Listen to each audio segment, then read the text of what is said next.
क्या आपको पता है कि एक दिन की गद्दारी ने 300 साल के हिंदू साम्राज्य को पूरी तरह मिटा दिया था? विजयनगर साम्राज्य दक्षिण भारत की सबसे शक्तिशाली शक्ति था।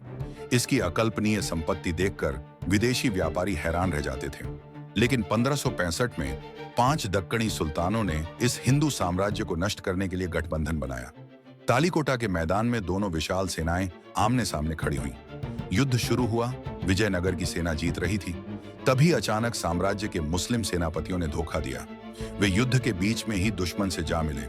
हिंदू सैनिक चारों तरफ से घिर गए। राजा राम राय मारा गया। सेना तितर-बितर हो गई। अगले 5 महीनों तक विजयनगर शहर को लूटा गया। महल धूल में मिला दिए गए। हजारों लोग मारे गए। एक दिन की गद्दारी ने दक्षिण भारत की हिंदू शक्ति हमेशा के लिए खत्म कर दी।